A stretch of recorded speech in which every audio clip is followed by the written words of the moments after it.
बिस्मिल्लाहिर्रहमानिर्रहीम। अस्सलामु अलैकुम वरहमतुल्लाह। उम्मीद करता हूँ आप सब खैरियत से होंगे। मैं हूँ काशिफ महमूद और आज की वीडियो में मैं आपको शोहर की मोहब्बत, बीवी की मोहब्बत के लिए, सास बहू के आपस की नाचाकियों को ख़त्म करने के लिए, घरेलू ज़िंदगी में सुकून हासिल करने के लिए एक ऐसा वजीफ़ा बताने जा रहा हूँ कि जिसको अगर आपने फ़ॉलो कर लिया तो मैं आपको 100% यकीन दिलाता हूँ कि आपका इंशाअल्लाह हर मसला हल हो जाएगा।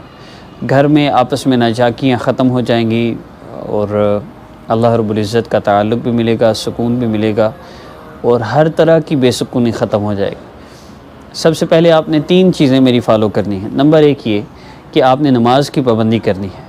नंबर 2 आपने गुनाहों से अपने आप को बचाने की पूरी कोशिश करनी है। जब गुनाह हो जाए फिर तौबा कर लें। नंबर 3 आपने गीबत नहीं करनी।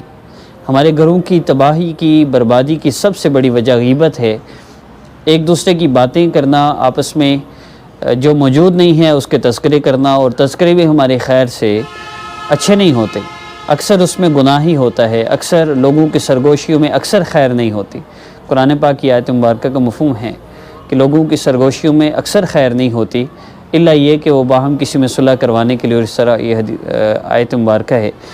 तो हमारी अक्सर सरगोशियाँ वो गीबत ही होती हैं। तो गीबत छोड़ दें। देखिए, गीबत करने वाला अगर किसी बंद कमरे में, किसी ऐसे कमरे में जिसमें ना कोई सुराख हो, ना कोई दरवाज़ा हो, ना कोई खिड़की हो, ऐसी जगह में बंद हो जाए और वहाँ बैठ के किसी दूसरे के बारे में गीबत करे, अल्लाह ताला उसके दिल में इसकी नफ़रत पैदा कर देते हैं। इसलिए शोहर और बीवी जब अपनी माँ को, अपनी बहनों को, अपने बाप को, अपनी सहेलियों को बता रही होती है मेरा शोहर ऐसा है वैसा है, तो इससे शोहर के दिल में अल्लाह उसकी नफ़रत डाल देते हैं। जब सास की गीबत होती है तो उससे नफ़रत आती है। ये जो एक दूसरे को देखना भी पसंद नहीं करती, क्या ऐसे ही हो जाता है? ये सारा किया दरा इस गीबत का, इस ऐबजोई का, इस चुगली का है। इन गुनाहों की वजह से ये घर की ज़िंदगी जहन्नम बनती है। तो आप गीबत छोड़ने का बड़ा आसान तरीका ये है कि जो मौजूद ना हो उसका तज़किरा ही ना करें।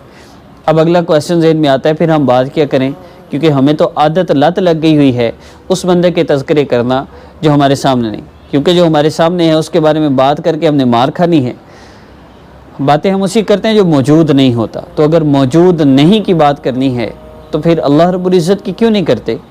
आका पाक सल्लल्लाहु अलैहि वसल्लम का तज़किरा क्यों नहीं करते? उन लोगों का तज़किरा ही क्यों करना जिन्होंने आपको तकलीफ़ दी या जो आपके लिए परेशानी का बायस बने?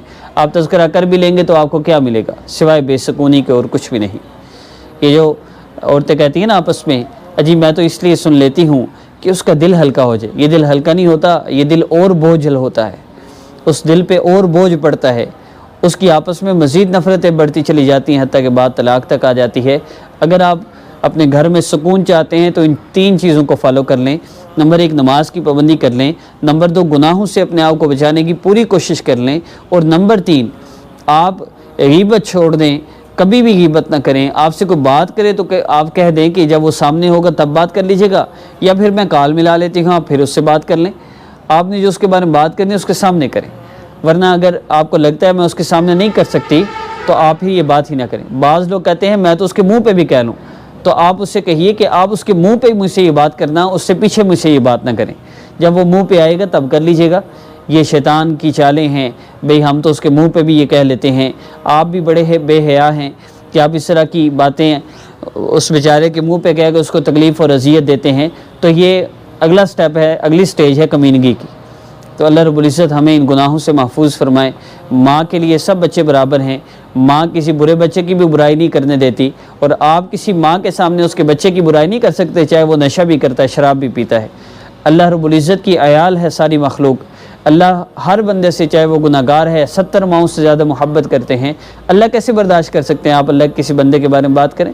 हमारे घरों में बेसुकूनियों की सिर्फ यही वजह है। एक तो 3 चीज़ें हैं, इनको आपने ये फॉलो करना है।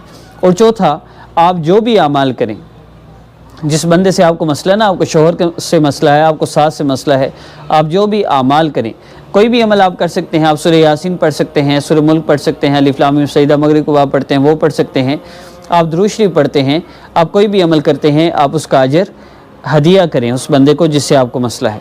आपको सास से मसला है, आपने सूरह यासीन पढ़ी, आप उसका अजर सास को हदिया करें। प्यारे अल्लाह इसका अजर मेरी सास को अता फरमा दें, और हमारे दिलों को आपस में जोड़ दीजिए।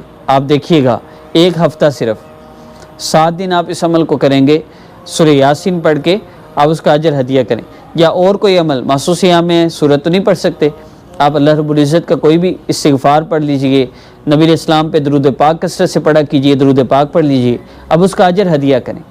یہ اجر ہدیہ کر کے آپ دیکھیے گا 7 دن کے اندر اندر آپ کی زندگی میں سکون آئے گا، لیکن گناہوں سے بچتے ہوئے، غیبت سے بچتے ہوئے اور نماز کی پابندی کرتے ہوئے۔